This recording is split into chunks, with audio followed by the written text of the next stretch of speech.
I'm Elyse Welles, and welcome to Seeking Noumena. Today's Noumena, or spiritual place, is the Acropolis, the Temple of Athena, here in Athens, Greece.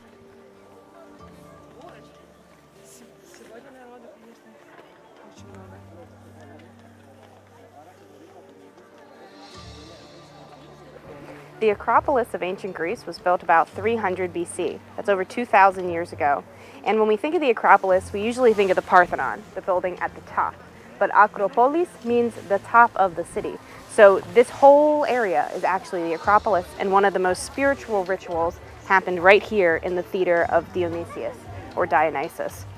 And this is where his worshippers would sing the dithyramb, a hymn to him, and they would listen to the instrument called the aulos, and they would wear masks of animals and satyrs, and it's also where dramatic plays would have been performed.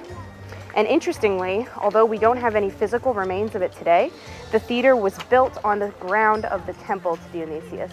So this has been a sacred site to Dionysus for at least 3,000 years, most likely around 5,000 years. If you look at the seating, ancient Greece was known for having equality in seating. However, you'll notice marble thrones towards the front, in the front rows, and that is because the Romans used this space later and they added some higher tier seating. The theater was destroyed during the Middle Ages, and many parts of it were used as a wall that was built by the Turks, the Ottomans, when they invaded in the 1700s. So this restoration that we see today is continuing and started around 2005. So it will most likely be continuing for as long as they can keep discovering rocks. The Acropolis and a lot of ancient sites in Greece have so much history to them that there's no way that we'll ever be able to put it all together, even when it's found. So next time you're at an ancient site, look on the ground and you will find little pieces of pottery that are from ancient times. And sometimes you can even still see the paint on them, like this one. In this one you can see the curvature. It was the top of a bowl or a vase. So there's a lot of history even under your feet at places like the Acropolis. The Temple of Asklepios is for the god Asklepios, who today, the symbol for medicine is his staff, where you have a staff intertwined by two snakes. And he's who you would come to for healing, and he's also who you would entreat as a healer to help you learn the ways. This is one of many, many temples here on the Acropolis. It is not just the big one to Athena, and Asklepios is usually honored at least in a plaque at the front of most temples. The Stoa of Eumenes is an area where people would leave offerings for the gods without walking all the way to the top of the temple. Sometimes this was because it was a daily practice. Other times it was because they were coming for the marketplace. A big part of ancient Greek culture that resides in Greece to this day is having an outdoor marketplace. So the Stoa would be lined with tables where people would be selling their wares, food, clothing, and you would see candles and little votive offerings, sometimes statues, sometimes small bowls, that would be left in these inlets. And there might have been statues to specific deities that you could leave your request at. If you had somebody out at sea, you might go to Poseidon's statue and leave a votive offering of water or oil or a candle lit to bring them home safely. If you're looking for favor in a war or a conquest that somebody in your family was on, you go to Athena, the goddess of war and wisdom and the patron of the Acropolis. The Odeion of Herodes Atticus was donated as a gift to his wife, this whole theater, and it was used as a place for entertainment. So not as much of a spiritual location, but a place for drama to be performed.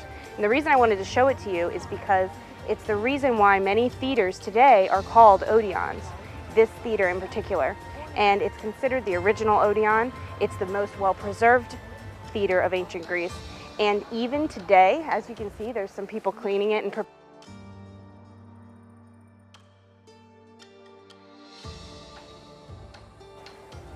behind me are the Caryatids, the muses of ancient Greek poetry, music, theater, and all creative works. Even though the Acropolis is known for the Parthenon, or the temple to Athena, for me, this is the most spiritual place here, because the Caryatids represent the most human part of us, our ability to create. And the Caryatids have a bit of a history themselves, these women, the statues there. They were taken by many different countries in different kind of raids of Greek history and archaeology, namely the British, no hard feelings, and they had really fought to keep them in their museums around the world. But now the majority of the Caryatids have been returned, and they've been restored to almost exactly what they would have looked like. The only exception, and this is mostly because we don't know the facts of it, but they would have been painted different colors. So as history is unwrapped by science, we'll be able to know exactly what the color on the marble might have been, what dyes were used, the shade of them, and they might even restore them further to match that description. And here we are at the Temple of Athena, the Acropolis, the top of the city of Athens, named for Athena. The view from the Temple of Athena is very similar today as to what it would have looked like 2,300 years ago when this temple was completed. Even though there are many, many more houses, the Acropolis remains the top of the city.